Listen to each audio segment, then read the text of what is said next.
Can we have an honest conversation about something? It's not going to be politically correct, but it's an honest conversation. And I feel that especially in the world of Facebook, you can't talk about this stuff. But at the same time, I want to be able to express something that goes across social media, but that's honest and sincere. So here we go. Here's my stab at it. And if it's too controversial, I'll delete the video and pretend it never happened. All right, so here's what I'm noticing about our culture. Imagine a guy, and I don't know, he's like a big guy. He's like a teddy bear kind of guy, right? He's like 6'3", heavy guy. I don't know, maybe pushing 300 pounds. Okay, you got the image now. Not what I look like. I'm like the opposite of that image, but imagine that image. And here's the kind of thing he says. Well, I tell you something, man, I can eat. I can put it down. I tell you, I like bacon. I like steak. That's my kind of salad. Okay, so there's kind of that image.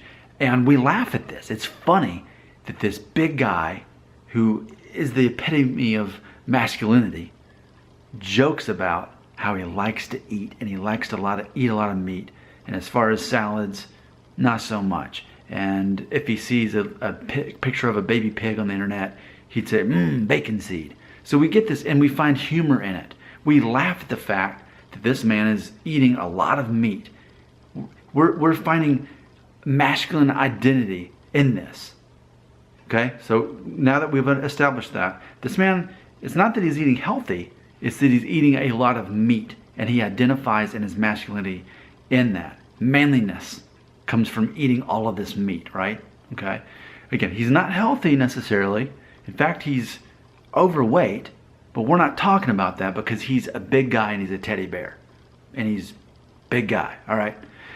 What's the feminine version of this? This is where it gets uncomfortable, but let's see if you can handle this and go with me here. What's the feminine version of that story? We have a female who numerically is overweight. Just like the man I just explained is overweight in this story as well. But the female is also overweight. Now, what does our society tell about that? What is the politically correct answer to that? She's curvy. It's about the beauty on the inside, right? So if you judge her, if you point out, if anyone points out, not that you would, but if anyone points out numerically that she's overweight and in an unhealthy situation that could lead to diabetes and cardiac issues and all this stuff, that is politically incorrect to talk about. Instead, what we need to talk about, she's curvy, because that's a word that sells more product, and beauty is on the inside anyway. So who are you to judge what beauty means? So basically what I'm presenting to you is, if you're an unhealthy male, being that you're overweight, and eventually that could lead to health risk, society will tell you you're manly. You like to eat. We need to celebrate meat. And if you're a female, you need to celebrate your true identity as a woman. You need to celebrate being curvy and your inner beauty, because we can't judge, and that's already mixed messages and signals, because when you look at these magazines that women read, and it's got these skinny models on the front, and it shows them, yet you'll see in the caption talking about beauty on the inside and all this. It's totally hypocritical, mixed messages. That's my commentary on society. I just wanted to point that out because, again, you can't say something like this on Facebook. It's not politically correct. But this is my thesis, that especially in America, we can overlook the fact that someone is unhealthy, that they're eating too much, that they're eating the wrong things. And not that we would go out pointing out, oh, well, you're overweight. Not that. That's not what I'm endorsing at all.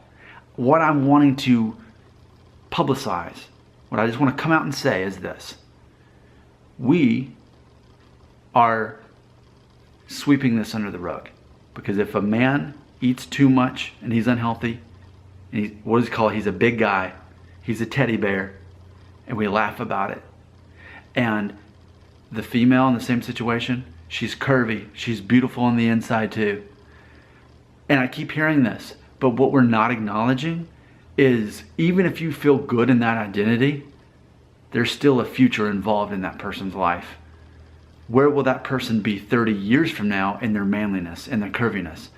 That's something that I think is an uncomfortable conversation, but I think we feel safer as a society if we teach people that it's okay to be the big bacon-eating man, because that's a tough guy, and it's okay to be curvy because beauty comes in different sizes, but we're distracted by the emotional side of it. We're distracted by that identity issue.